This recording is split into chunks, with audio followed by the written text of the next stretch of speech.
Continuamos nuestra transmisión desde la Feria Internacional del Libro de Guadalajara y ahora estamos muy contentos porque tenemos a una representante de la literatura, no solamente centroamericana, sino latinoamericana.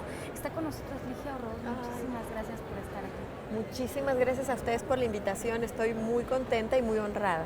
A mí me gustaría poner en antecedentes a quienes nos siguen porque quiero que sepan que ella es ensayista, narradora, promotora cultural y que lo que nos reúne hoy es una novela.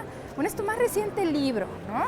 Es Somoza, es la novela del hombre que robó los sueños de una nación. Así es. O sea, uno se queda pensando en este gran título, todo lo que representa para los habitantes de una franja poblacional como de la que tú vienes, pero quisiera que en palabras de la autora viniera como todas, ¿en qué momento decidiste ya escribir todo esto, no? Porque la mirada infantil es muy importante. Sí, claro, mira. De hecho, yo conocí en primera persona al general Anastasio Somoza, por eso es que escribo esta novela, ¿no? De pequeña jugaba rayuela con él en el mar, me sentaba con él, me ponía en sus piernas, él fumaba puro y estábamos ahí siempre platicando y todo. Hay varios capítulos en la novela donde cuento cosas que viví íntimamente con él, ¿no? Y luego salgo de Nicaragua por la guerra, llego a México y me doy cuenta en México que el señor está mal recibido, que es un dictador, que es un genocida y que la gente habla mal de él. Entonces aquí empieza como, se rompe mi niñez, se rompe mi inocencia y empiezo a tener una adultez, digamos, bastante rápida, ¿no? Muy rápida. Y eso fue haciendo que yo fuera germinando en mí, querer responderme, ¿qué ocurrió? ¿Por qué esta persona así se convierte en un dictador, se convierte en una persona visto desde otros ojos, ¿no? Yo no podía decir nada. Cuando llegué a México era un tabú hablar acerca de la dictadura y hablar acerca de que yo conocía a este diablo, a este demonio. Entonces a mí siempre me dijeron, no se puede hablar, no se puede hablar. Pero pasa el tiempo y te das cuenta que es forzoso hablar, es forzoso describir esta situación que ocurre en tu país y que es parte importante de la historia, entonces decido escribir Somoza. ¿Y no te sentías entre la espada y la pared de todos modos a la hora de decidir qué narrar y qué no? Parecería que estás, si no ocupando un lugar en la historia, tú tratas de ser muy objetiva. Sí. ¿No? Pero frente, por ejemplo, a los lectores críticos, a los que están del otro lado, a los perseguidos, a los asesinados, etcétera, etcétera, ¿cuáles han sido como las respuestas de algunos que han llegado a tu libro? Eso es muy interesante. Fíjate que ha sido muy buena la respuesta porque la historia ha sido cíclica y hemos regresado al punto de inicio. Ortega, claro. Y ahora estamos viendo cómo la persona que quitó al dictador se puso los zapatos de la dictadura también y ahora está gobernando. Y peor, porque está como vicepresidenta su esposa. Y entonces las decisiones no se toman en una casa presidencial o en una oficina de gobierno, se toman en un comedor familiar. Imagínate lo duro. Entonces, claro, todos los que estaban del lado opositor a Somoza, los que estaban en el Frente Sandinista, que ven cómo ha cambiado esto, cómo ha sido un carrusel que vuelve al mismo lugar.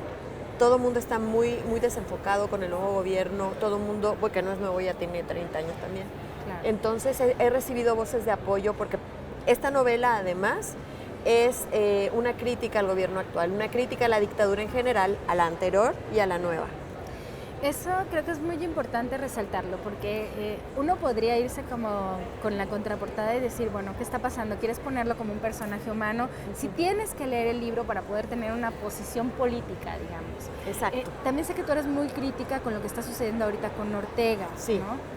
En tus textos que ya tienen que ver más con el periodismo, ¿crees que todo esto ha llegado a ser como una especie de, no sé, como de acompañamiento para el libro? Sí, definitivamente sí. Yo creo que es como mi polifonía de voces de lo que quiero hablar. Ya tenemos en Somoza, por ejemplo, en la segunda parte de la novela es Ligia niña hablando con Ligia adulta, hablando con esta reflexión, con esta segunda persona que le habla directo al general Anastasio Somoza Debayle y le reclama, ¿no?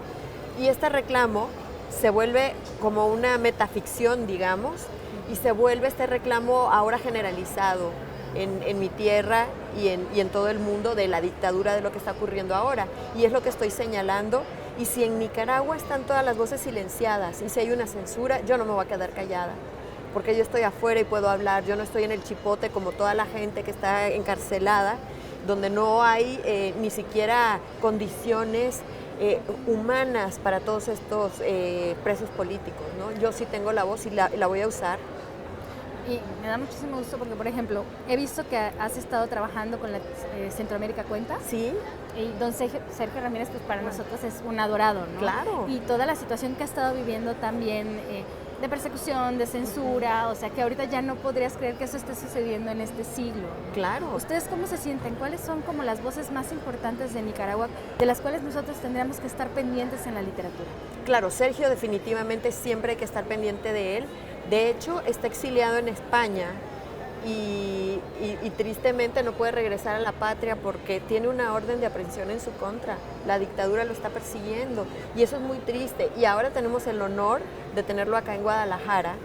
Y de hecho el jueves tengo una mesa de trabajo con él. Vamos a tener una mesa de diálogo y bueno, me siento honrada de estar al lado de él.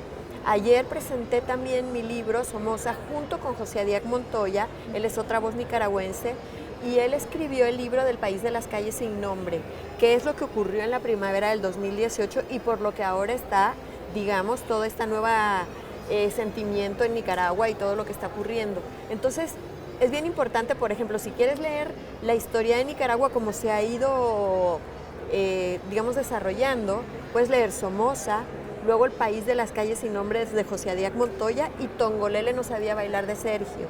Entonces ahí estamos tres nicas hablando de la misma línea del tiempo, digo, del mismo problema en una línea del tiempo muy fina que une estas tres novelas.